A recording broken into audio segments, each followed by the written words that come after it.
Ano na ang inyong lagay? Naisa na namin na makabalita sa inyong paglalakbay. Inilaan nyo na ang inyong buhay para sa amin.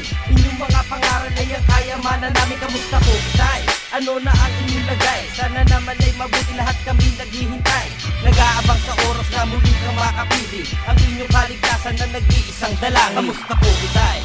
Ilang taon na bang lumipas? Kahit nasa malayo ay hindi pa rin umuupas. Ang iyong pag-aalaga at pagmamahal sa amin ay hindi mapaparisan at hindi kayang papasin. Maliligayang alaalang iniwan mo sa amin. Sa bawat pawis na tumulo upang kami buhayin. Iyong mga pangaral na hindi kayang basagin, nakatanim sa aming isip at hindi kayang hubayin. Ang bawat pagkakamali iyong itutuwid. Masiraan man ang tulay ay pilit na itatawid. Nagbibigay lunas sa problema, malayo man ang distansya, gagawin kahit ano. Palaging ang isip ay pamilya. Ano ang kailangan? Ano ang kagustuhan? Ituro mo, sabihin mo, aking pag-iipunan. Walang inaasahan na kapalit kundi ngiti. Makausap lang kadali, lahat ng pagod ay pawi. Naaalala nyo pa ba mga araw na napagsaluhan? Mga oras na naipon na tinuri ko na kayamanan. Simula ng pagkabata ay kayo na ang nagaruga. Binubuhat mula sa kuna habang nakatingin sa aking mukha. Ngunit simula mga pangarap, mabigyan ng magandang buhay. Sumakay ka ng barko upang sa amin ay umalalay. Tumayod at naghirap upang pamilya may tanuyod.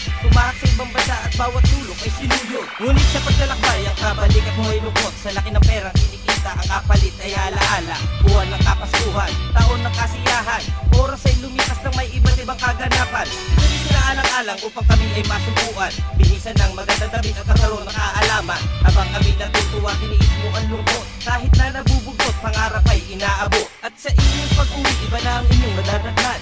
Tatlo mga binatilyo na noon ay bata lang. Sa bilis ng oras, pinasubaybayan ng paglaki. Puro na lang mga balita, kaya nahirapang umintindi. Nagkaroon ng mga problema, tanging sinanay ang kasama.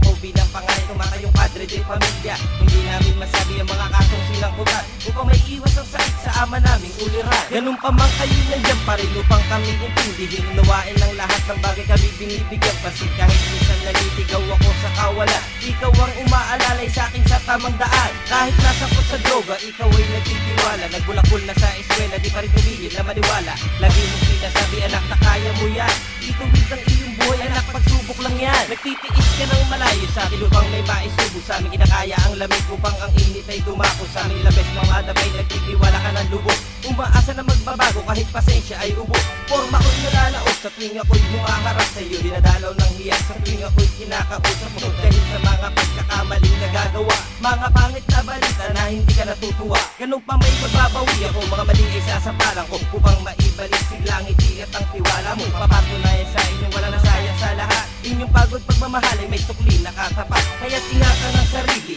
huwag kang magpapabaya. Kalimutan ng lungkot, ibalik ang ngiti sa iyong mukha. Laging isipin may nagmamahal, nag-aantay sa'yo. Sa muli natin pagkikita, pagbabago ay asahan nyo. Kamusta po, Tay?